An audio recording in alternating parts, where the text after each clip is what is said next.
ইয়াদ ধরো রূপসে বাংলা রূপসে বাংলা আস্তে করে নামালো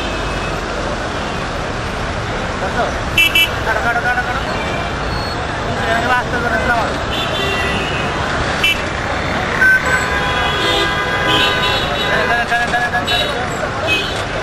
রাখো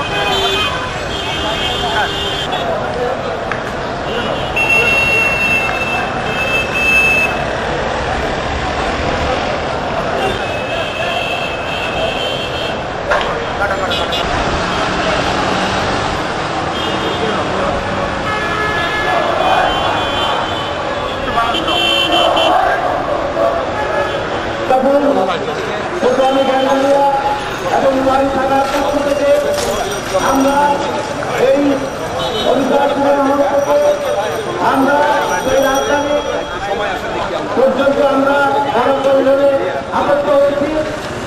আজকের এই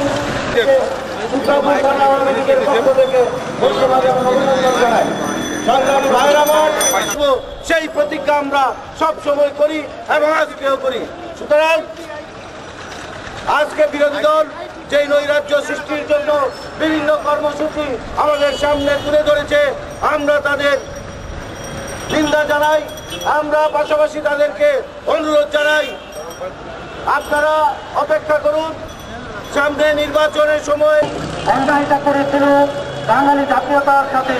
আপনারা জানেন 1970 সালে যারা তৃণমূলীকে তখন আন্দোলনে বিরোধিত করে দাঁড়িয়েছিল আরেকটা জাতি বাঙালি, যারা বাঙালিকে শোষণ করত, শোষণ ও ভাইরা লিপ্ত হয়েছিল। তখন রাজাবাঙ্গিদের সমর্থনে আন্দোলনে বাঙালি তাদের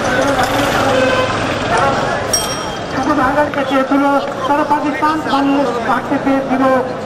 বাঙালির এই আন্দোলনকে দাবিয়ে রাখতে পারে না। বাংলা স্বাধীন হয়েছে কিন্তু যুদ্ধকালীন সময় যারা মানবতা বিরোধী যুদ্ধ অপরাধী, যারা অগ্নিসংযোগ করেছে, মানিদর্শক সহ এই দেশের লাখো মানুষকে যারা হত্যা করেছে, সেই গোলাম আজম সহ নিজামী, মুজাহিদ, ঢাকা চৌধুরী আর অন্যান্য যারা আছে, তাদেরকে কামরুজ্জামান সহ তাদের বিচারের ব্যবস্থা হয়েছে, কাঠগড়াগার করানো হয়েছে তাদেরকে। আহম্মকের সাথে বাস করছে, আমরা তাদের বিচার এই বাংলার মাটিতেই করব।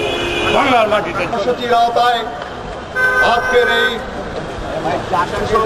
গাবতলী থেকে যাত্রাবাড়ি চৌরাস্তা পর্যন্ত 14 দলের মানববন্ধন, রাজধানীর সুপার মার্কেট পর্যন্ত যুদ্ধ অপরাধীদের বিচার ত্বরান্বিত এবং তাদের দোষীদের বিচারের আওতায় আনার 14 দলের কর্মসূচিতে আজকে অংশগ্রহণ করেছে সত্রাপুর থানা আওয়ামী লীগের সভাপতি আবু আহমেদ পান্নাফিদের বিচারের দাবিতে একাত্মতা প্রকাশ করছে।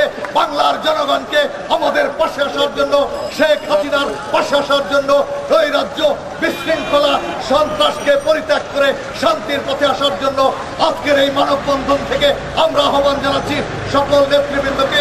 ঢাকা মহানগর আওয়ামী লীগের পক্ষ থেকে অভিনন্দন ও শুভেচ্ছা জানাচ্ছি বলে আমি আমার বক্তব্য শেষ করছি। জয় বাংলা, জয়। আপনারা দোয়ান্না করছেন, খালি ফোন দিয়ে আমরা করি না, নগর দিচ্ছে এটি করছে, নগর দেয় না, চাকরি করে গেছে। এইদিকে দেখেন